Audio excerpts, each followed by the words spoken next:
بسم الله الرحمن الرحيم. اخواني الكرام متابعين نيوز حرب، ارحب بكم من جديد في منطقة جديدة وايضا مع ضيف جديد. وكما عهدناكم اننا نلتقي في ضيوف من ابناء قبيلة حرب حتى نلتقي في هذا المنبر، منبر الجميع، تويتر نيوز حرب.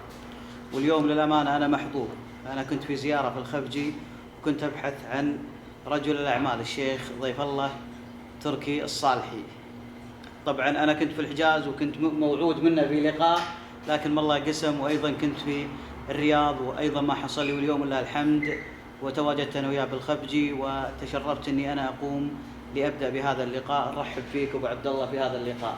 أهلا وسهلا فيك، وهذه فرصة سعيدة صراحة، يعني لنا حنا قبل ما تكون فرصة سعيدة لك. أبو عبد الله، طبعا قبيلة حرب في السنوات التي مضت قامت في مستحيلات، لأن المعجزات للأنبياء، لكن قامت في مستحيلات في أوقات محدودة، وأنت كنت أحد المشاركين اجتماعيا وماديا وأيضا معنويا في هذه قضية خالد هزاع العلوي وقضية عوض الحويفي. بعد أن انتهت وبعد المبالغ التي طلبت، شنو هو كون فكرة بعد ما كنت داخل مشارك فيها وأيضا تنظر لها؟ لو تحدثنا عنها بشكل مختصر، كيف كانت وكيف ترتبت عليه وكيف انتهت القضية، وهل كان تتوقع أن قبيلة حرب تجمع 30 مليون و27 مليون، وهل هذه المبالغ باهظة، وكيف نحاول أن نقلل منها؟ والله قبيلة حرب غنية عن التعريف، يعني لها تاريخ عريق، يعني بدون حنا أو غيرنا يشرح التاريخ مثبت قبيلة حرب وتكاتفها، وما هو غريب أنها تجمع 30 مليون أو 60 مليون أو 80. هي ثلاث اللي عملتها، ما هو بس اثنين. يعني في الظاهري كان عليه 5 مليون والحمد لله انتهت، وفي العلوي اللي بالحفر انتهت قضيته برضو. في الحويفي كان مسجون بالطائف والحمد لله قضيته انتهت. يعني إجمالي المبالغ ممكن أكثر من 70 مليون. فهذه ما هي غريبة على قبيلة حرب، يعني قبيلة حرب غنية برجالها وشبابها الحمد لله، شباب مثقف واعي متعلم. فحنا نفخر في شباب قبيلتنا ونفخر بالإنجازات، ونعم بالقبائل الأخرى. القبائل الأخرى بعد يعني برضو لهم إنجازات، ما نهضم حق القبائل الأخرى، لكن حنا نعتز في قبيلتنا وما أنجزت. وإن شاء الله إن لنا أمل إن شبابنا يتعلم يتثقف، يصلون إلى درجات عليا في العلم. فالعلم هو المفتاح، هو المفتاح للنجاح. أساس العلم هو المفتاح للنجاح. أبو عبد الله، أنت رجل أعمال وما شاء الله عليك، يعني على ما يقول المصريين نمسك الخشبة، ماسك متواصل اجتماعيا مع الجماعة وأيضا محافظ على عملك. كيف عملية الربط عندك، الكنترول؟ هل تؤثر عليك الزيارات الاجتماعية أو مشاركاتك مع أبناء قبيلتك في محافلهم والمناسبات وما بين أعمالك؟ والله يا أخي، هذا أول شيء واجب علينا، والحمد لله يعني الوسائل متاحة. وأنا الحمد لله عندي أولادي يعني مساعديني وماسكين عني جزء كبير من أعمالي. الله يطرح فيهم. وأي واحد رجل أعمال أكيد حيكون عنده ناس مساعدين له، يعني هذا عمل، واحد ما يسوي شيء لوحده. أكيد في موظفين، في سكرتيريا، في نواب للإدارة، في نواب للمدير العام، في أعمال يعني يقومون فيها. يعني الإدارة أصلاً ما الإدارة المركزية عمرها ما تنجح، لازم يكون فيه توزيع للمهام. علشان ينجح العمل لازم كل واحد تعطيه مسؤولياته عشان تحاسب عليه. أبو عبد الله، رجال الأعمال قدموا الكثير، والمعروف أن رجال الأعمال سواء في أوطانهم أو في قبائلهم أو في مجتمعاتهم هم العمود الفقري والنابض لخدمة وطنهم أو قبيلتهم. وبالنسبة لرجال الأعمال من أبناء قبيلة حرب قدموا الكثير للقبيلة، من أيام المزاين ومن ثم الديات، ومن ثم مشاركات وتكريمات وفعاليات، وأيضا تشجيعهم، وهناك من يبعث دراسيا وهناك من يعارض. كيف نشكرهم عنا؟ يعني كيف نوجه لهم الشكر؟ هم لم يطلبوا، لكن بما أنك رجل أعمال، وأنا لا أقصدك حتى أحرجك، أنا أقصد جميع رجال الأعمال، يعني حتى لا نقطع هذا الترابط وهذا الحبل، وحتى ننميه وأيضا نرسخ في أبنائنا ونرسخ في أبنائهم.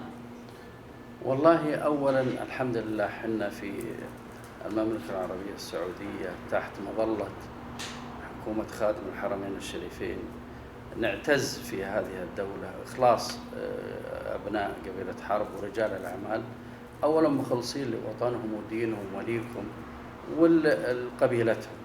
فما هو غريبة أنه رجال الأعمال ينجزون الإنجازات ويصير فيها التكاتف. هذا المثقف الحمد لله الآن موجود فيها عدد كبير جدا، والدولة الآن في الآلاف ترسل بعثات للخارج، ومن ضمنها أبناء قبيلة حرب الحمد لله.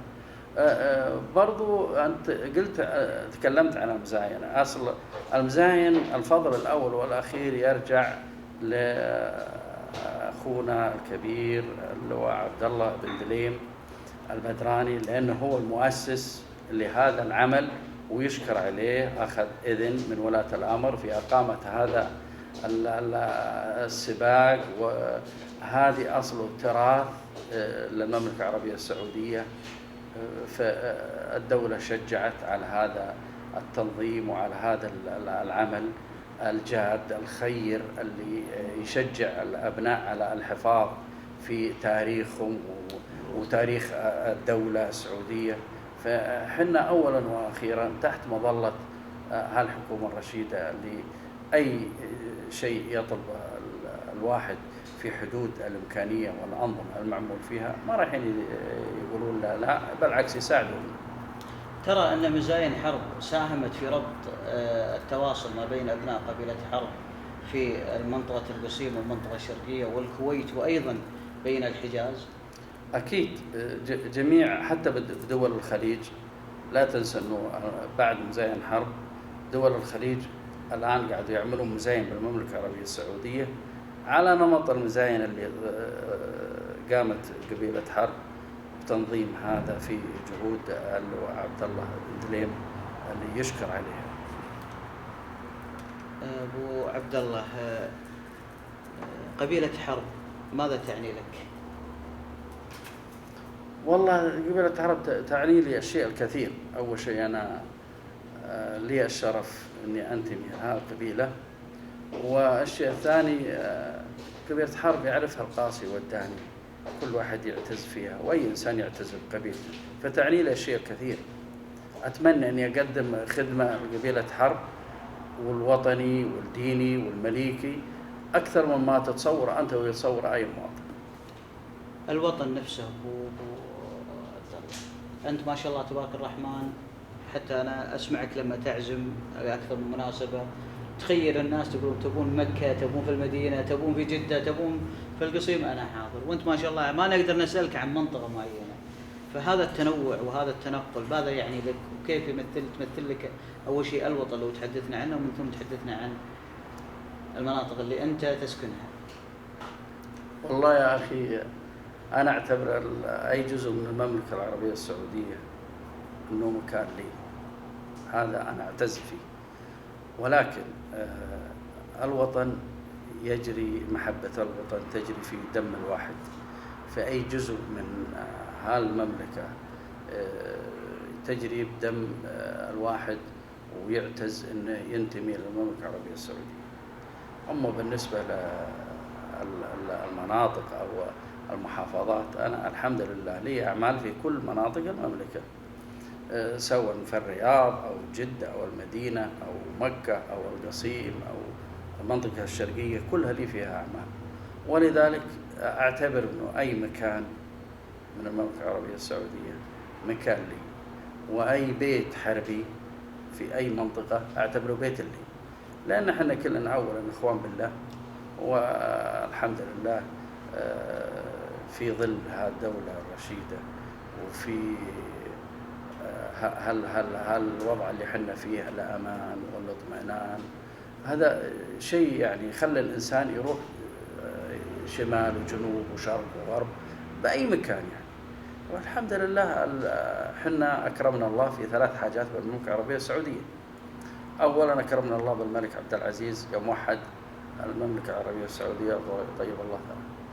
ثانيا أكرمنا الله في الإسلام، أن الشعب السعودي بعد التوحيد وبعد العلم والتطورات اللي حصلت عرف وش اللي له واللي عليه، العلم من الله والدين والإسلام بعد التثقيف والأشياء التطوير العلمي اللي حصل بالمملكة العربية السعودية، هذه فضل من الله سبحانه وتعالى. ثالثا الله أكرمنا في الحرمين، جميع أقطار العالم تتمنى أنها تجي يعني يمكن ب20 سنة مرة، وحنا أكرمنا الله فيها. الواحد ياخذ حاجاته من بيته ويدق سلب سيارته ويروح خلال 24 ساعة وهو راجع لأولاده. هذا فضل من رب العالمين، شكر لله. أبو عبد الله، الشباب يطمحون انهم يكونون رجال اعمال، شنو نصيحتك للشباب المبتدئ وكيف يصبح رجل اعمال ناجح؟ والله أولا أنا أنصحهم في تقوى الله والأمانة اللي ربنا أعطانا إياها أن نحافظ عليها. ثانيا هي أصلا 3 حاجات أصلا: الصلاة والمحافظة على الدين، هذا البند الأول، طاعة الوالدين، العلم والمثابرة عليه. هذا اللي ننصح الشباب فيه. إذا الواحد حافظ على هذه 3 الأشياء إن شاء الله بإذن الله أن ينجح. وما كل واحد يبغى يصير رجل أعمال يقدر أن يصير رجل أعمال أصل، وما كل إنسان يبغى يصير مدير يصلح للإدارة. هناك فرق، هذه وهايب. وبعدين شخصية الله سبحانه وتعالى يخصك في شخصية معينة. بعض الناس تلقى أستاذ دكتور لكن ما عنده استطاعة لأنه يدرس في الأكاديمية بس. بعض الناس تلقاه ما يعرف إلا يدير بس. تلقى واحد دكتور جراح كبير من أكبر جراحين العالم لكن ما يعرف يدير مستشفى. فهذه وهايب من رب العالمين. بس اللي ننصح الشباب فيه، أنصحهم في طاعة الله والعلم والتجارة إن قدر. لكن ما هو معناته إنه ما صار تاجر إنه ما يصير شيء، لا بالعكس. احنا محتاجين التاجر والموظف والسائق والعامل والشخص العادي، يعني محتاجين احنا كل واحد له مهنة، المفروض نكمل بعض. ما هو بلازم يصير واحد انه تاجر ويصير هو صاحب الشركة ويصير. بالعكس، بعض الناس يشتغل في شركة تلقاه يا يشتغل في مجهوده وياخذ ربح، ومع الراتب تلقاه ياخذ راتب مجزي احسن من وظيفة الدولة. لكنه المشكلة في عمل القطاع الخاص انه زي العسكرية، دوام الصباح والمساء. بعض الشباب ما يستلطف انه يداوم الفترة المسائية. هم الآن الشباب السعودي تثقف وتعلم والحمد لله، هذا شيء فضل من رب العالمين. بس انه لازم يثابرون على العمل، لانه اول ما كان في عندنا احنا الشباب السعودي يشتغلون في القطاع الخاص، كان كلها مركزة على الأخوة الوافدين. الآن لا، الآن يجب أنه جميع اللي يشتغلون بالقطاع الخاص كله من السعوديين. ليش؟ لأن احنا بحاجة للشاب السعودي أنه يبني نفسه أولا، يساعد الأخوان ورجال الأعمال، يساعد الأسرة، يستفيد أكثر، لأنه القطاع الخاص ممكن يعطي راتب أكثر من الدوائر الحكومية. فأنا أشوف أنه الآن في إقبال على القطاع الخاص، خصوصا بعد التنظيمات الأخيرة. والآن التأمينات الاجتماعية صارت تقاعد نفس تقاعد الدولة، ما يفرق شيء، ما هناك فرق يعني. اللهم إذا حاجات بسيطة تنظيمية، لا، وبعدين كل ما لها وتتطور وكل ما لها وتصير أفضل مما كانت عليه أول. تحدثنا أبو عبد الله عن بداياتك التجارية، شنو أول عمل عملته يعني أنت كشخص؟ والله يا أخي أول عمل عملته أنا اشتغلت عامل في 5 ريال، يوميتي 5 ريال في شركة باحارث. يعني أشتغل من الساعة 6 وعندنا فترة راحة ساعة الظهر، وبعدين نرجع الساعة 1 حتى الساعة 6 بالمساء. الشهر ناخذ 150 ريال. وأنا كنت صغير بالسن، وربي أكرمني في أخوة سعوديين، ناس أهل دين وأهل تقوى، وعطفوا علي وساعدوني فيما يستطيعونه، والحمد لله تدرجت حتى أني وصلت رجل أعمال. ما هم يعني التجارة ما هي وراثة عندك؟ لا، التجارة ما هي وراثة. التجارة ما هي وراثة. أبو عبد الله، الإعلام بالنسبة لقبيلة حرب في مسبقه كانت قبيلة هي باخصة نفسها إعلاميا، هي لا تبحث الإعلام، هي منظومة إعلاميا. واليوم في عصر التطور وعصر التكنولوجيا والسرعة الموجودة، كيف يرى أبو عبد الله الإعلام اتجاه قبيلة حرب؟ هل ما زال قبيلة حرب ينقصها إعلام أم هناك قصور من أبناء القبيلة بنظرك ووجهة نظرك الشخصية؟ والله أنا بنظري أنه في سابق الزمان ما كان في أصل العلم منتشر، كان الإعلام محصور في المدن الكبرى بس، وما كانت القبائل عندها اتجاه، خصوصا أبناء القبائل عندهم اتجاه للتعليم مثل ما هو الآن حاصل. وهذا يعتبر يعني الدولة كانت وليدة، والحمد لله أنه وصلنا إلى مصاف الدول اللي سبقتنا في 400 سنة و500 سنة. احنا خطونا الخطوات هذه في يمكن سنة في 100 سنة وشوي يعني، فهذا يعتبر إنجاز. أما بالنسبة لقبيلة حرب، أبناء قبيلة حرب الإعلاميين، بالعكس أنا أشوف في تطور إن شاء الله جيد، وأشوف أن الإعلاميين من أبناء القبيلة أنه باذلين جهدهم في خدمة وطنهم ودينهم وقبيلتهم والقبائل الأخرى برضو، يعني ما نهضم حق القبائل الأخرى. فالإعلامي اللي يجب أنه يكون من المميزات اللي فيه أنه يكون رجل صادق وأمين وينقل الخبر كما كان، يعني حتى وإن كان من أبناء القبيلة. يعني هذا اللي مفروض. وأنا ألمس الشيء هذا بحكم احتكاكي. أنا عضو في الغرف التجارية، كنت أنا عضو في لجان في غرفة جدة، ثم كنت في غرفة القصيم بريدة، ثم الآن أنا عضو في مجلس الإدارة في غرفة محافظة الرس، ومثل الغرفة في مجلس الغرف بالرياض. فأنا أشوف الإعلام الحمد لله كل ما يتطور، سواء قبيلة حرب أو غير قبيلة حرب. ولكن أنا أقول لك أن قبيلة حرب إنها من القبائل الحمد لله اللي تفتخر في أبنائها، سواء إعلاميين أو غير إعلاميين. سبقتني في بعض الطرح، أنا كنت مبيت النية في سؤال، كيف أصبحت عضو في غرفة تجارية؟ هل هو تعيين أم انتخاب؟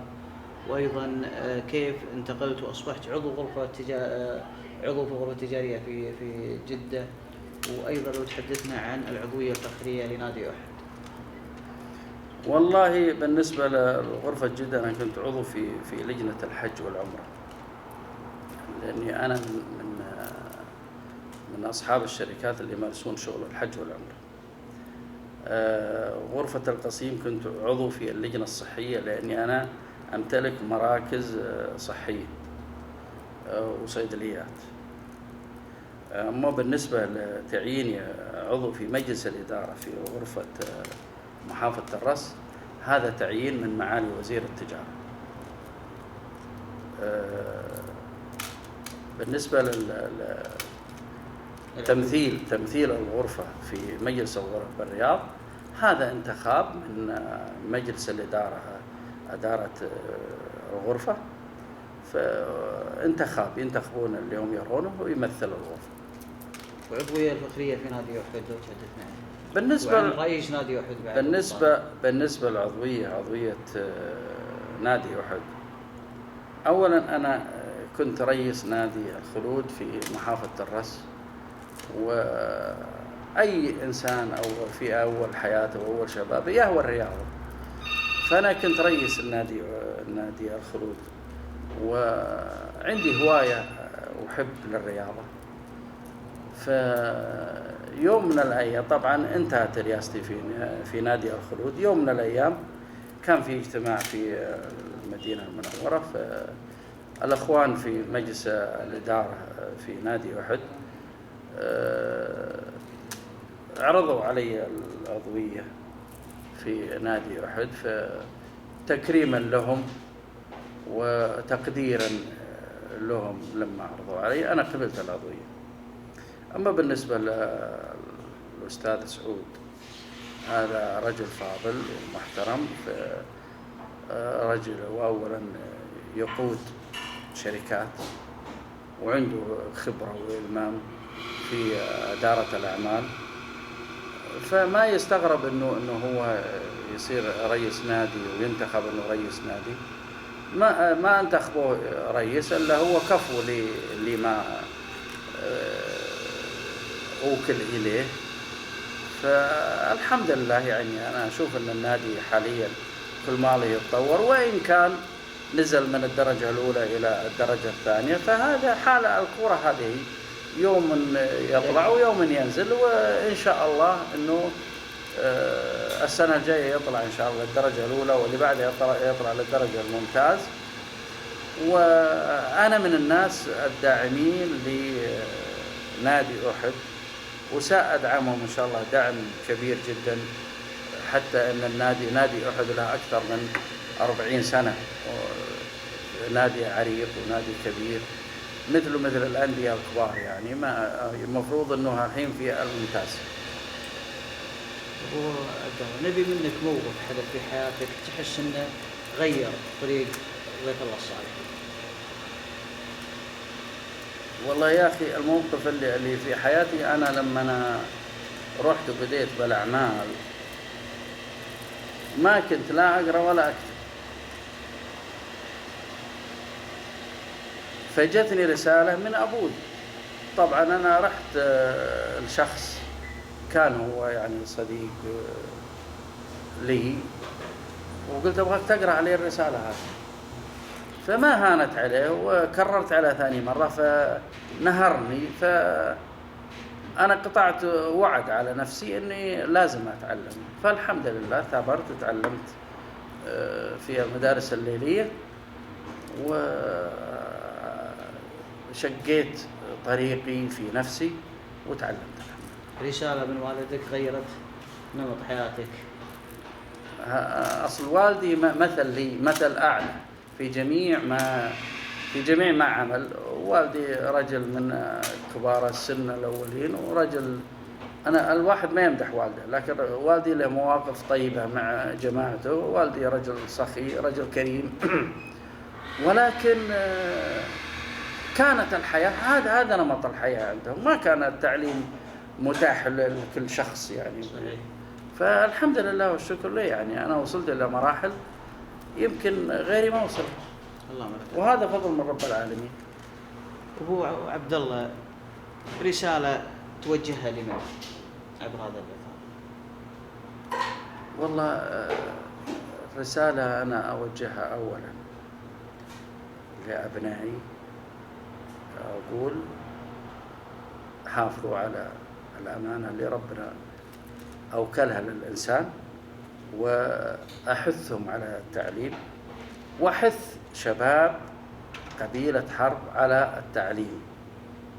يعني ما في شيء اسمه ما هو ممكن، كل شيء ممكن، بالأصرار كل شيء ممكن، حتى لو ما نجح أول مرة، ثاني مرة، ثالث مرة، لأن هذه حصلت. أنا تعايشت الشيء هذا، فأنا أقول إنه ما في شيء ما هو ممكن. الرجل اللي صار عنده إصرار وعزيمة يصل لما يبغى. ضيف الله الصالح عندما يتضايق أو عندما يحتاج رأي من يستشير؟ أولا الحمد لله أوضي وصلي ركعتين واطلب ربي، وما عمره ولا جاني موقف يستدعي أني أنا أستعين في كذا شخص. أنا لي أصدقاء من الناس يمكن 3 أو 4 هذولي في حياتي، أي موضوع لازم أعرضه عليهم. فاستشارتي ل3 أشخاص معينين. كلمة تحب تختم فيها باللقاء أمامك الكاميرا وتسترسل بما تريد. إذا في انتقاد على نيوز حرب أو شيء ترى احنا نرحب حتى نعدل المساء.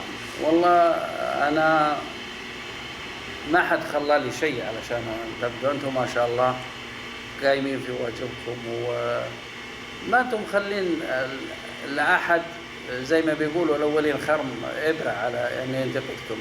بالعكس أنتم تشكرون، أنتم تمثلون عملكم خير تمثيل وقايمين في واجبكم خير قيام.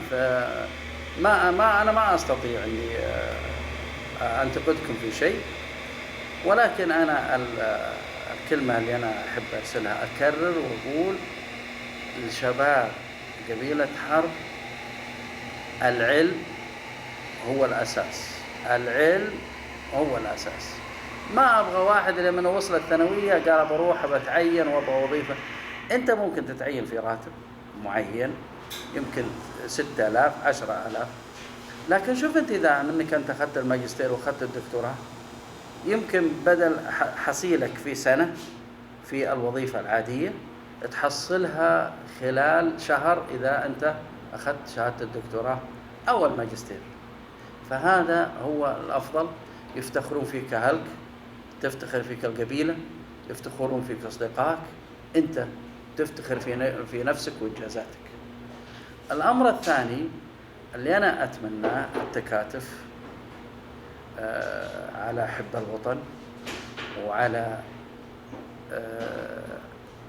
مساعدة الدولة في هالنهضة العمرانية المباركة، ومساعدة قبيلة حرب.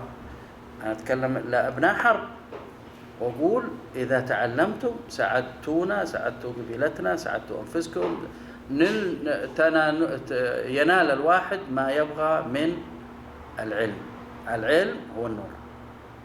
هذا حنا شاكرين لك يا أبو عبد الله على إتاحتنا هذه الفرصة، واللي للأمانة حنا فاجأناك بتواجدك بالخفجي، لكن كثر الله خيرك وقواك الله، وكل الشكر لك طال عمرك.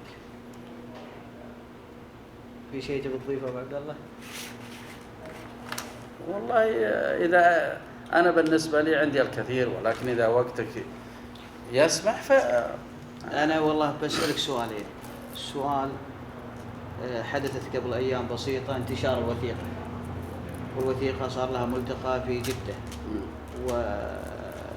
وحضر مجاميع من مشايخ قبيلة حرب لهذا الوثيقة، وتوجت قبل أيام في إصدارها وانتشرت.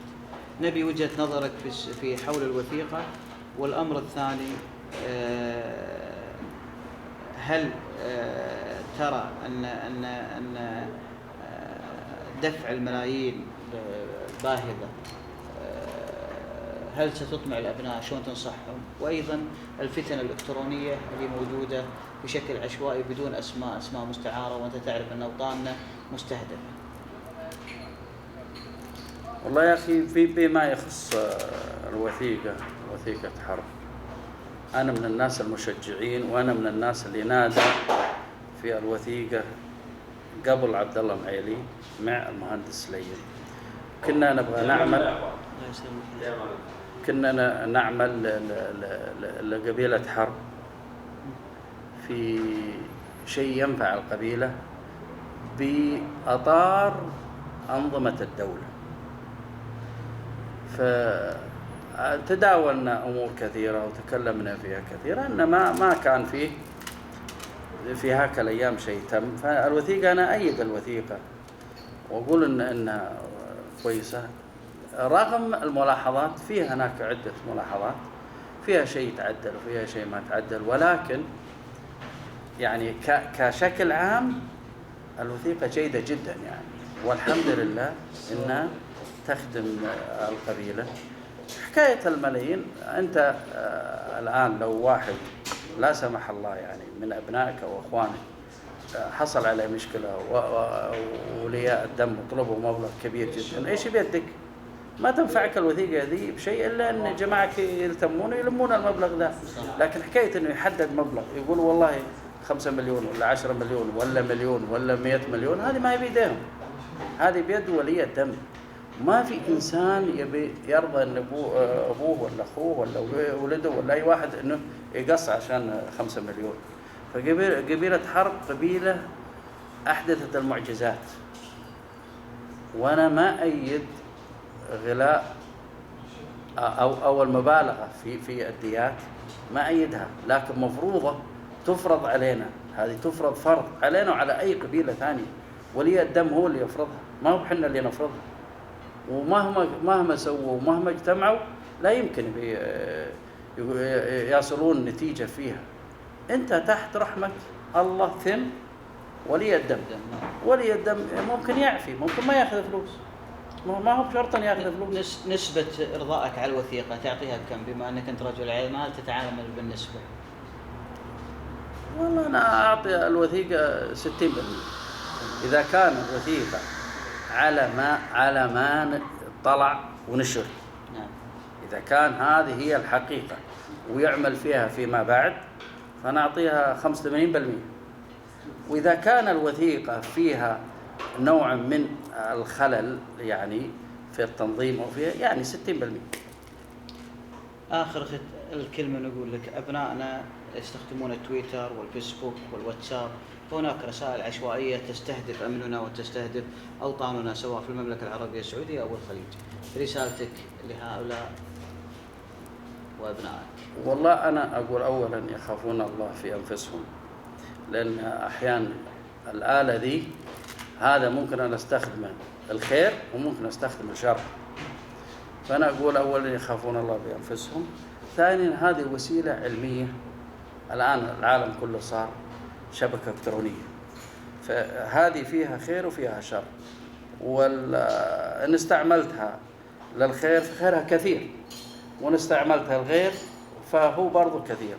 بس أنا أنصحهم أنه ما يستعملوا إلا الشيء اللي متاح ويرضى عنه المجتمع ويرضى عنها الإنسان. هو لما يشتغل في شغلة معينة يرضى على نفسه اللي يشتغل فيها. يعني مثل واحد يشتغل في أشياء يعني خارجة عن النطاق الشرعي، هو لما يخلص أو إنه يحاسب نفسه بعد ما يأخذ له يوم ولا يومين يحاسب نفسه وش عمل، يشوف إنه عمل ما هو كويس. فأنا أنصح الآن كلنا نستعمل الشبكة العنكبوتية هذه، ولكن أنا أنصح الإنسان اللي يشتغل في هالمجال ذا يأخذ المفيد ويترك اللي ما هو مفيد. حنا شاكرين لك ومقدرين لك وإتاحتنا هذه الفرصة. أخواني الكرام متابعين نيوز حرب، انتظروا هذا اللقاء قريبا إن شاء الله في تويتر نيوز حرب. محدثكم محمد شريف الشذاتي، قريبا نلتقي. شكرا.